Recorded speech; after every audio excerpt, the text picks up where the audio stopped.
Bien, continuamos en la explicación de la utilización de la técnica del valor presente neto, partiendo de la premisa de hacerlo para una anualidad, y llegábamos a la conclusión de que en base a los datos encontrábamos el valor de 11.071, que es el resultado de que se restara la inversión inicial a la sumatoria del valor presente de todas las entradas de efectivo por operaciones descontadas al costo de capital.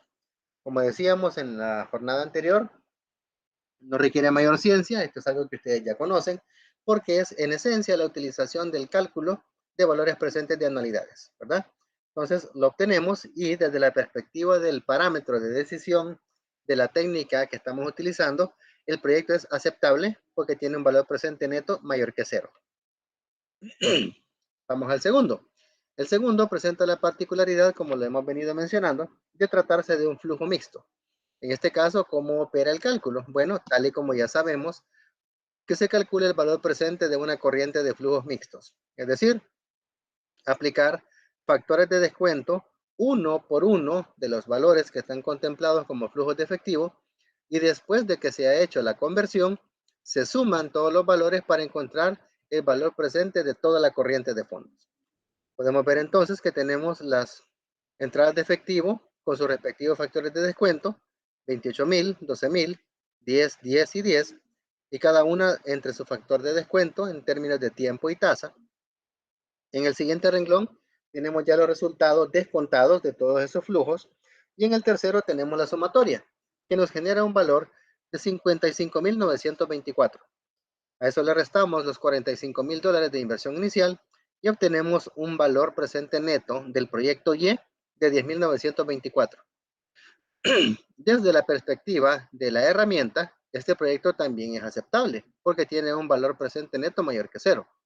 Pero como evidentemente la restricción presupuestaria y el uso racional de recursos nos obliga a que escojamos uno, si comparamos, en el caso del proyecto X, el valor presente neto es de 11.000 y en el caso del proyecto Y es 10.000. Desde la perspectiva práctica, diríamos entonces que es más recomendable, es preferible implementar el proyecto X que el proyecto Y porque presenta un valor presente neto mayor. ¿Qué significa? Que el valor de la empresa, el valor de la compañía, en caso de que implementara ese proyecto, sería $11.071 mayor que si no lo implementara. A diferencia del proyecto Y, en el cual estaríamos teniendo un beneficio de 10.924. Para que vean ustedes de que si bien es cierto, el parámetro es claro, ¿verdad? De que todo valor presente neto mayor que cero puede aceptar usted el proyecto. En la realidad usted puede encontrar que todos los proyectos que evalúe tengan valores presentes netos positivos. Imagínense que fuera una carta de evaluación de 10 proyectos y los 10 tuvieran BPN positivo. En base al criterio de decisión, todos son aceptables, pero su presupuesto no le permite utilizarlos, implementarlos todos. Entonces, ¿qué es lo que tiene que hacer? Escoger el que tenga el valor presente neto mayor. En este caso, nos quedaríamos con el valor presente neto del proyecto X. Eso en el caso de esta herramienta. Apoyándonos en los datos que acabamos de encontrar, podemos, mediante un arreglo matemático, encontrar otro indicador, que es otra de las técnicas de presupuesto de capital, llamado índice de rentabilidad. Este consiste en que el nivel de rendimiento obtenido por un proyecto puede ser medido, relacionando las mismas variables que utilizamos para el valor presente neto, pero de manera diferente. En el caso del BPN, los resultados son restados. Vean ustedes, es una operación matemática. Sumatoria de valor presente de entradas de efectivo descontadas menos inversión inicial. Una resta, punto, para encontrar el valor que buscamos. Pero en el caso del índice de rentabilidad, los valores son divididos, es decir, son exactamente los mismos valores, pero en vez de realizar una resta, hacemos una división y encontramos un factor o un ratio, ¿verdad? Como los que vimos en Financiera 1, cuando hablábamos de los distintos índices, ¿verdad? Que utilizábamos para los análisis financieros. Entonces, el índice de rentabilidad, como su nombre lo dice, es un ratio, ¿verdad? Que se calcula utilizando los mismos datos que se requieren para calcular el BPN. El criterio de decisión es que si el índice de rentabilidad es mayor que 1, debemos aceptar el proyecto. Eso significaría que el proyecto en cuestión ha arrojado antes un valor presente neto positivo o mayor que cero. La otra cara de la moneda. Si el índice de rentabilidad es menor que 1, el proyecto debe ser rechazado. ¿Por qué? Porque eso significaría que antes obtuvimos un BPN negativo, o sea, menor que cero. Valga un comentario por ahí, que eso no se lo dice ningún autor de libros de finanzas, pero se comparte la opinión dada la experiencia y algunas evidencias de aplicaciones prácticas. Y es que si el índice de rentabilidad es igual a 1, porque puede darse el remoto caso de que suceda, que no sea ni mayor ni menor que 1, sino exactamente igual, eso significa que en el caso de la información utilizada para ello, tuvo que haber generado obligatoriamente un BPN igual a cero. No mayor ni menor, sino que igual a cero. Entonces vean ustedes cómo está estrechamente ligado el índice de rentabilidad al BPN en términos de los valores que se utilizan y su interpretación. Si retomamos los datos del proyecto X y proyecto Y para calcular los índices de rentabilidad respectivos, nos encontramos con la situación de que el proyecto X presentaría un índice de rentabilidad de 1,26, mayor que 1, por lo tanto, según el criterio, es aceptable. Y el índice de rentabilidad del proyecto Y presenta 1,24, que también es mayor que 1 y por lo tanto puede ser aceptable. Sin embargo, como lo que hemos mencionado, el uso racional de los recursos y las restricciones presupuestarias nos obligan a escoger uno. En este caso, ponemos la teoría de que ambos tienen un índice de rentabilidad mayor que 1, por lo tanto ambos son elegibles. Pero al compararse, o sea, volvemos a la misma dinámica de análisis de comparar un resultado contra otro, identificamos que es más atractivo el proyecto A que el proyecto B, porque presenta una rentabilidad mayor. Y si recuerdan, cuando estábamos calculando el valor presente neto del proyecto X era mayor que el del proyecto Y. Por lo tanto, es evidente que sus índices de rentabilidad también tendrán ese comportamiento. Como recuerden que los datos son los mismos, ¿verdad? Lo único que cambia es cómo los operamos. Mediante restas en el BPN y mediante divisiones en el índice de rentabilidad. Entonces, resulta preferente escoger el proyecto X, perdón, al proyecto Y. La cuarta técnica de presupuesto de capital, también de uso muy común, ¿verdad? En términos prácticos en el análisis de inversiones, es la tasa interna de rendimiento o tasa interna de retorno. Ahí depende de qué autor usted revise, lo va a entender como tasa interna de retorno o tasa interna de rendimiento. En esencia, la nomenclatura es la misma, TIR, ¿verdad? La famosa TIR. Esta no es más que la tasa de descuento que iguala el valor presente neto de las entradas de efectivo por operaciones con inversión inicial. En otras palabras, es la tasa de descuento que iguala el valor presente de una oportunidad de inversión a cero, porque la sumatoria del valor presente neto de las entradas de efectivo debe ser igual a la inversión inicial. En términos de fórmula, ¿verdad? Lo representaríamos así. Que la inversión inicial de un proyecto más el valor presente de las entradas de efectivo de un proyecto descontadas al valor de la TIR, porque recordemos que este es un porcentaje, ¿verdad? Que tenemos que utilizar para encontrar los factores de descuento. En base a lo que es la TIR, debería ser exactamente igual a la inversión inicial. Si este dato es negativo y este es positivo, se cancelan y por lo tanto llegamos a cero. Por ejemplo, si la inversión inicial es de 100, la TIR debe ser capaz de que la sumatoria de todas las entradas de efectivo del proyecto descontadas a esa tasa de retorno debe darme exactamente igual a 100. No me debe dar 99,99. No me debe dar 100,01, no. Debe darme 100, exacto, redondo. Porque el parámetro que se debe cumplir es que la sumatoria de estas entradas de efectivo descontadas menos la inversión inicial debe darme cero. Ahí es donde yo puedo comprobar, corroborar que efectivamente es la TIR la que he encontrado. En ese sentido, debo tomar en cuenta que la información que está contemplada en la información que estoy presentando en términos de los flujos de los proyectos y desde la perspectiva de la información que tengo disponible, ¿verdad? Me está indicando que esa igualdad tiene que ser cierta, sí o sí. ¿Ya? Entonces, esa es la forma en la que usted comprobaría que el dato que ha encontrado en términos de TIR es exactamente el requerido. Criterio de decisión. Como todas las técnicas que hemos visto, también tiene un parámetro para tomar decisiones. Y es que si la TIR es mayor que el costo de capital, debemos aceptar el proyecto. Por otro lado, si la TIR es menor que el costo de capital, lo debemos rechazar. ¿Por qué? Porque este criterio garantiza que la empresa obtenga por lo menos el rendimiento requerido. ¿A qué nos referimos?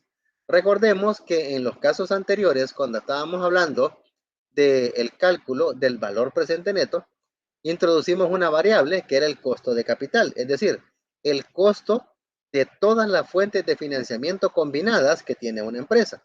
Hablamos en este caso de deuda y capital. Cuando todas las fuentes de financiamiento son evaluadas, cada una con su respectivo costo, y se hace un consolidado, ¿verdad? Que eso es en español lo que se hace, consolidado, se obtiene una sola tasa. Al obtener una sola tasa, ese es el costo en el que se debe asumir para efectos de obtener financiamiento y poder operar como empresa. Entonces, la TIR, ¿qué es? El rendimiento de una inversión en términos del dinero que le va a producir a usted. La característica de la TIR, ¿cuál es? Que es un porcentaje, es un valor en términos porcentuales. Y eso es lo que usted compara contra el costo de capital. Para ponerlo de una forma sencilla, si yo digo que voy a invertir en un proyecto cualquiera y la plata que yo requiero invertir en ese proyecto a mí me cuesta, o sea, yo como empresa voy a pagar 10% a la entidad que me lo ha prestado. Yo lo que necesito es que el proyecto en el que voy a invertir esa plata me dé por lo menos mayor, un porcentaje X mayor que el costo que estoy asumiendo. Por ejemplo, si el costo de mi financiamiento es del 10%, y el rendimiento que yo obtengo del proyecto es de un 15%, ¿qué significa? Que tengo 5% por arriba de beneficio en relación al costo que estoy asumiendo. Ya tengo un diferencial a mi favor de un 5%. Eso sería en el caso de si la TIR es mayor que el costo de capital. Pero ¿qué pasa si es al revés? Si mi costo de capital es 10% y al evaluar todo mi proyecto, identifico que el rendimiento que este me va a dar es del 8%. 8 es menor que 10. ¿Qué significa? Que el costo del proyecto que estoy invirtiendo es más alto que el beneficio que voy a percibir. Por lo tanto, se recalca, si la TIR es mayor que el costo de capital, entonces por lo menos estamos obteniendo nuestro rendimiento requerido. Partiendo de ahí, vamos entonces con los procesos. En este caso hay que tener en cuenta que el cálculo de la TIR para una anualidad difiere del cálculo de la TIR para un flujo mixto. Y la bondad de que estamos trabajando con los dos tipos de proyectos nos va a permitir ver las dos formas de calcularlo. Vamos al proyecto X, que se trata de una anualidad. Lo primero que hay que hacer es dividir la inversión inicial entre la anualidad. Al hacer la división de 42 entre 14 obtenemos 3.0 años. Recordemos que en el índice de rentabilidad, en el periodo de recuperación, ese era el tiempo que se tardaba en recuperar la inversión inicial. En el caso de ese valor encontrado, ese 3.0, para efectos de la TIR, no es un periodo, es un factor. Y ese factor se debe buscar en las tablas financieras que ustedes ya conocen. Por lo tanto, el paso 2 es buscar en la tabla financiera A4, en la fila para 5 años, el factor más cercano a 3.0. Como es muy probable que pase, no lo vamos a encontrar de manera exacta, sino que vamos a encontrar un rango dentro del cual va a estar el valor que buscamos. Y efectivamente, al revisar la tabla, identificamos que para un 20% encontramos 2,991, que es menor que 3. Y para un 19% encontramos 3.058, que es mayor que 3. ¿Qué significa? Que la TIR que estamos buscando para el proyecto X está forzosamente entre 19 y 20%. Entonces, ahora vamos con el proceso de interpolación, que ya lo conocemos. Primero hallamos la diferencia entre los factores encontrados. 3.058 menos 2.991, 0.067. De ahí encontramos la diferencia entre el factor asociado a la tasa de interés más baja y el cociente calculado. La tasa de interés más baja es 19% y su factor es 3.058. Y el factor encontrado para la TIR que buscamos es de 3. Entonces, 3.058 menos 3, 0.058. Quinto, dividir el valor encontrado en el paso 4 entre el valor encontrado en el paso 3. 0.058, ¿verdad? Del paso 4, entre 0.067, que es el paso 3. 0.067. 0.8657. Y sexto, sumar este dato a la tasa de interés menor. Como la tasa más baja era 19%, sumamos ese factor que hemos hallado y encontramos que la TIR es 19.8657.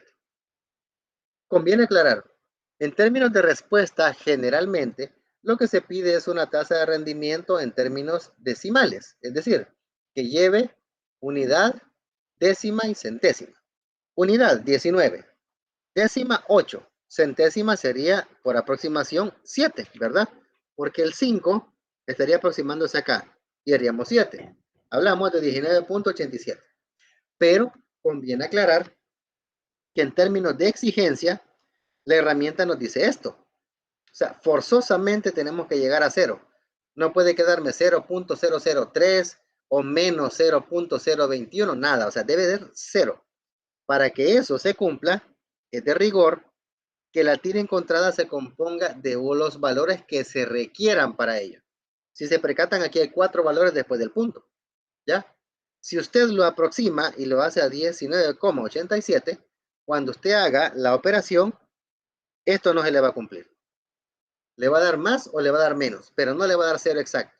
Sin embargo, cuando usted utiliza esta cadena de datos, toda completa, incluyéndola en el factor de descuento, que sería aquí, en vez de TIR, sería 0.198657, ¿verdad?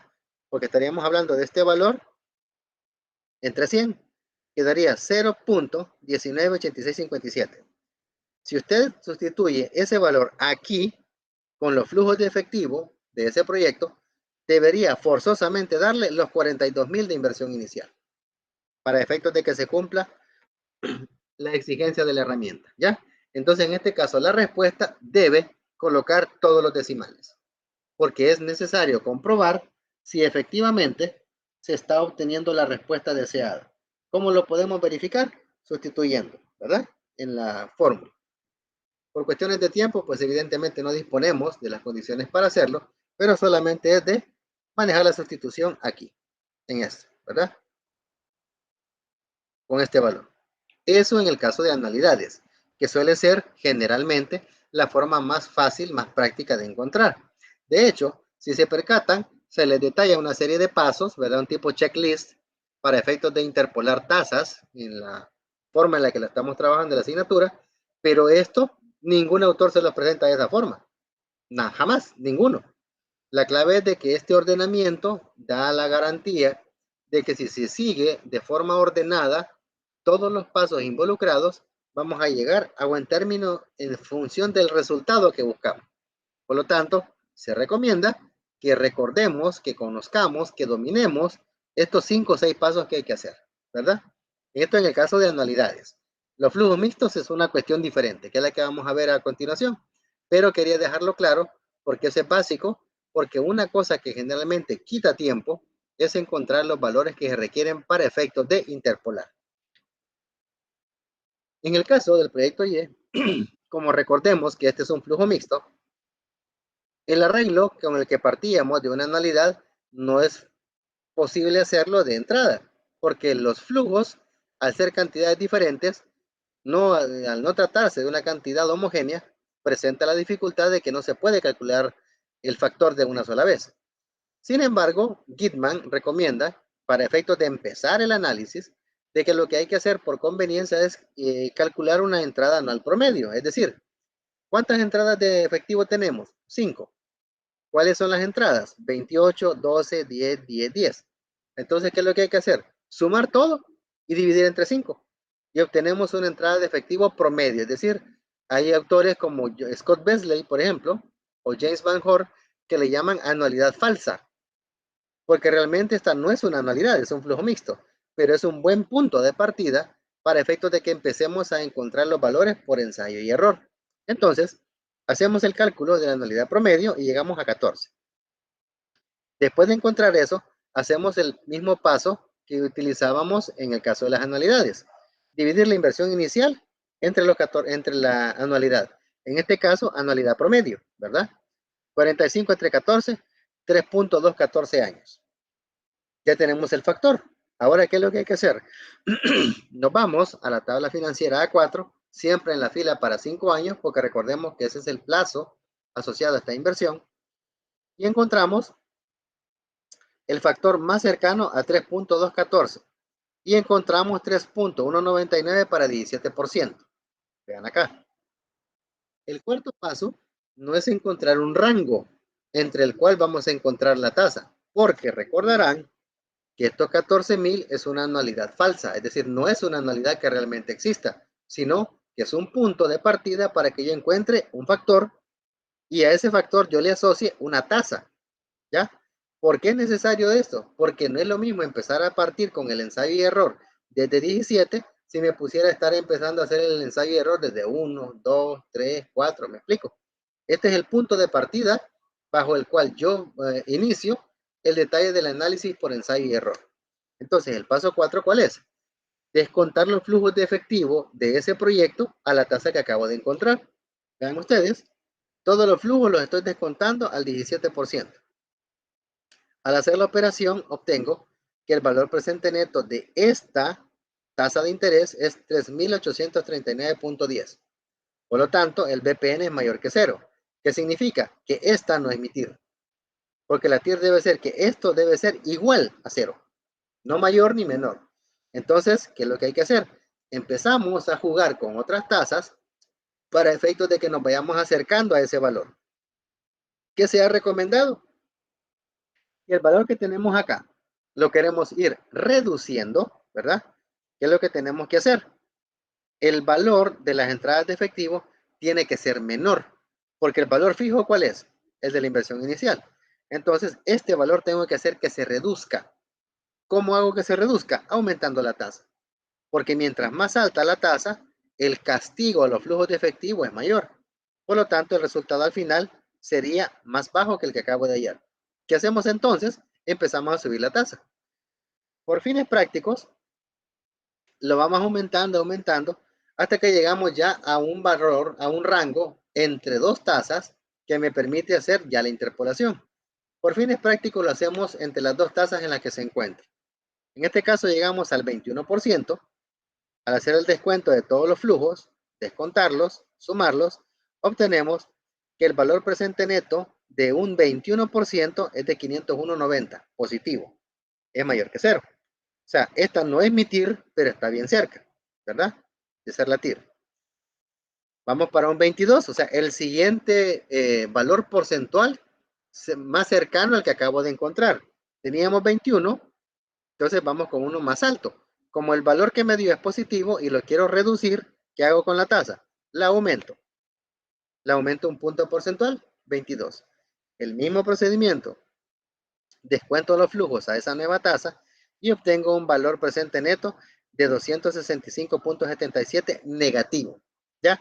Aquí sí ya encontré el rango entre el cual yo voy a hacer la interpolación para identificar cuál es la tasa interna de rendimiento del proyecto, ¿verdad? Vean ustedes que para 21%, 501.90 positivo, y para 22, 265.77 negativo. ¿Qué significa? Que mi TIR o el rendimiento específico del proyecto Y se encuentra entre 21 y 22%. Entonces, ¿cómo interpolamos con las tasas? Aquí no nos vamos a basar en lo que generalmente hacíamos con la tabla. La tabla, recordarán, únicamente la utilizamos para esto, para encontrar la tasa con la que partimos el análisis. Solo para eso nos sirve. No es como en la anualidad, que en la tabla directamente hallamos el rango, ¿verdad? Entre una y otra. No. En el caso de los flujos mixtos, a base de ensayo y error, obtenemos el rango de tasa que se requiere. ¿Cómo interpolamos cuando tenemos esta información? Sencillo. El valor presente neto para un 21%, 501.90. Valor presente neto para un 22%, 265.77. Negativo, ¿verdad? Entonces, ¿qué recomienda el autor? Dice Gitman, para encontrar la TIR al momento de ubicar dos extremos, uno negativo y otro positivo, lo que debe hacer es encontrar la distancia total que hay entre 501 y menos 265. ¿Cómo la encontramos? Sumando los valores absolutos. Si se percatan aquí, 265 no va negativo, sino que lo ponemos positivo. 501.90 más 265, 767. Esto es el rango total que hay entre 21 y 22%. Ahora, si yo quiero encontrar la tasa partiendo del 21%, ¿qué es lo que hago? Relaciono el factor del 21%, que en este caso es 501.90, entre el total, que es el que acabo de encontrar. 21 más 501.90 entre 767.67, 21.65. Ahora, si quiero comprobar si efectivamente esa es mi tasa, se supone que si yo lo calculo de la otra manera, debe ser igual. ¿Qué hago con el 21%? Porque sé que la tira es mayor que 21. Le debo sumar lo que le hace falta. ¿Qué pasa si me voy por la otra vía y parto del 22%? De entrada, yo sé que 22% es mayor que mi TIR. Entonces, ¿qué debo hacer? Restarle el exceso. Si yo a 22 le resto 265.77 entre el total, obtendría exactamente 21.65. ¿Qué significa? Que de las dos tasas encontradas, en el caso del proyecto X, 19.8657 y el proyecto Y, 21.65, ¿qué significa? Según el criterio, ambos proyectos son elegibles, no se discute, pero desde la perspectiva práctica, en términos de la comparación entre uno y otro, resulta más atractivo el proyecto Y que el proyecto X. Y de hecho, esto es totalmente opuesto a lo que me dijo el valor presente neto.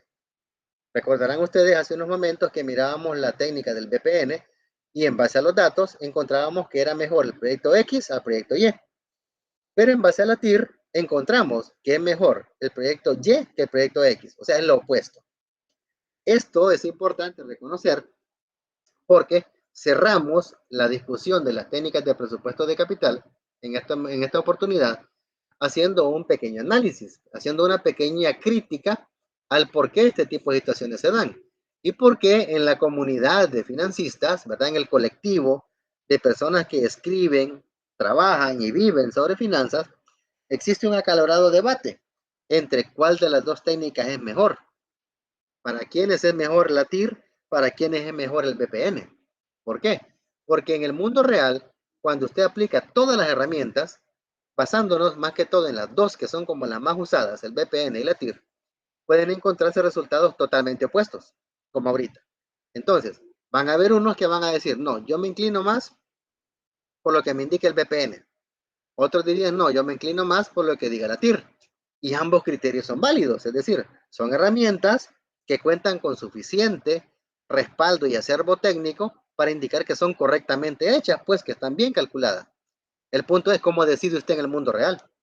Imagínese usted financista y le dicen, vaya, aplique las distintas técnicas de presupuesto de capital y deme el resultado concreto del BPN y la TIR. Y usted presenta los dos y son opuestas. Según el BPN, debe escoger el proyecto X, según la TIR, el proyecto Y. Y le dice el dueño, ¿cuál le coge vos? ¿Para dónde se hace usted? ¿Me entiende? O sea, ¿qué criterio tomaría? Porque si usted dice que la TIR es mejor, no está alejada de la realidad. Si usted dice que el BPN es mejor, tampoco está alejado de la realidad, porque las dos técnicas son válidas.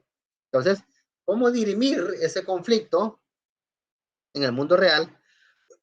Es lo que estaríamos haciendo ahorita. Sin embargo, cerramos, ¿verdad? Lo que es la TIR, considerando que en términos del rendimiento que cada proyecto presenta, resulta atractivo más el valor del rendimiento del proyecto Y que el proyecto X. Ambos tienen TIRs mayores que 10% que el costo de capital, correcto. Pero en términos de presupuesto no podemos ejecutar los dos, así que nos quedaríamos con uno. Según esta técnica de la TIR, nos quedaríamos con el proyecto Y. Pero ahora, ampliando lo que decíamos, ¿cuál de los dos es mejor? Es decir, ¿por qué herramienta me voy yo? Bueno, esto no lo presenta ningún autor, sino que es resultado de un poco de evidencia, de experiencia, ¿verdad? Del campo ya en la utilización que comparto con ustedes.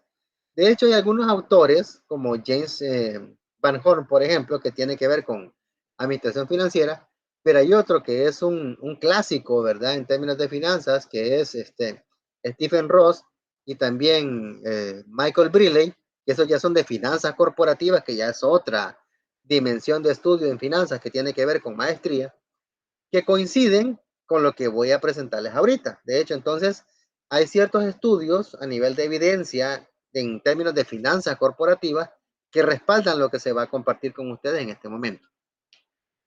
Se dice, vámonos aquí a una comparativa. Tenemos acá, en el lado izquierdo, el valor presente neto, el lado derecho, la TIR. En el caso del BPN, ¿qué es lo que la evidencia demuestra? Por lo general, la riqueza se mide en dinero. Por lo tanto, resulta más práctico el uso del valor presente neto, ya que este sugiere que cualquier flujo de efectivo intermedio se puede reinvertir al costo de capital de la empresa, es decir, a una tasa de interés más conservadora y realista que la tasa interna de rendimiento. Además, en el caso de proyectos con patrones no convencionales, es decir, aquellos que tienen una salida de fondos, varias entradas, después otra salida y de ahí otras entradas, etcétera, en ocasiones tienen más de una tasa de rendimiento. Y este tipo de problemas son tan complejos que solo se pueden resolver a través de ordenador, a través de un programa, ¿verdad? De un simulador o incluso a través de un programita en Excel. No hay mayor ciencia al respecto, pero es prácticamente imposible hacerlo a pie, como dicen, ¿verdad? Porque los procedimientos que acabamos de hacer para encontrar la TIR de una anualidad y de un flujo mixto operan en caso de patrones convencionales, una salida y de ahí solo entradas. Pero desde el momento en el que el patrón cambia, ya la situación se complica. Entonces, se dice que por conveniencia y practicidad, el valor presente neto resulta más viable. Por otro lado, la TIR, la teoría indica que el uso de la TIR puede llevar a decisiones que aumenten, pero que no maximicen la riqueza de los accionistas. Además, si se supone que los flujos de efectivo se pueden reinvertir a la TIR, difícilmente se encontrará en el mercado un inversionista dispuesto a pagar este rendimiento sobre la inversión, ya que la dinámica de mercado define montos máximos de rendimiento que los inversores están dispuestos a otorgar. En español, hemos venido desarrollando los ejemplos en términos de que el costo de capital de nuestra empresa es de un 10%.